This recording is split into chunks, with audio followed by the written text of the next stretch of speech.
All right, time to go behind the bench with Coach Lalonde after this past weekend. Coach, I know it was an exciting weekend. It was a fun weekend to be a part of, kind of a showcase for the league, the ECHL Hockey Heritage Weekend. Very exciting to see the Hall of Fame and experience that. Very well done and get appreciation of some of our past greats in the league. I think it was good for our guys to see.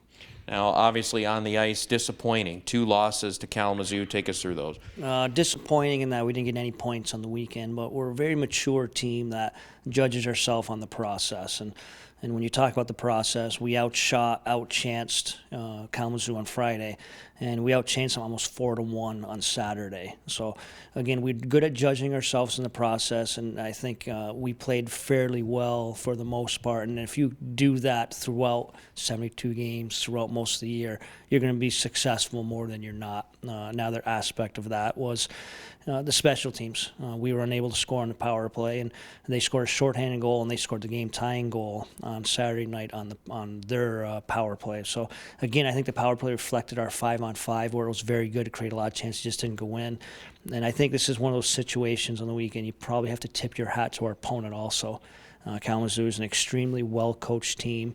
A couple unbelievable individual efforts with Curtis Volk getting a natural hat trick on Friday, and then Joel Martin, we just couldn't solve him all weekend. He was on a real high, and Kalamazoo looked like a very desperate team that was battling to get back into the playoff race, and that's exactly what they did. I mean, a perfect example is their go-ahead goal late in the third.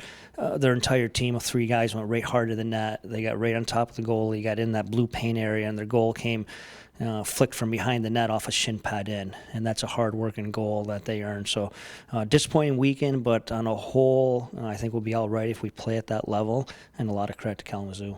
And is this one of those reasons why you as a coaching staff always break everything down in segments? Yeah, very good point. This is a perfect example of the segments. We've only missed one of our segments all year. We break our segments into 5 games. Here's a perfect example. We're 2-2 in our current segment. The high of winning the first 2 games of the segments, the low of losing the next 2. Now we have an opportunity on Friday. If we win, we'll get 6 of the 10 points. We'll win our segment. So it's always good to stay in the present, stay in the moment, and we'll do that going forward on Friday. And Friday, you have a team that you've had success against this year, the Brampton Beast, first of a home at home. You'll play them here, the Huntington Center on Saturday before Fort Wayne comes in on Sunday. They're a much different team in their home rink than they are on the road. And it's interesting. They're going through a situation where they have a lot of forwards either in the American Hockey League or injured, and they have a very good D-core. We're going through a situation right now where we've been depleted with American Hockey League call-ups on our D-core and with some injury. So it's I think it would be a good game. They're probably very similar to Kalamazoo, where they're going to start looking desperate. It's that time of the year.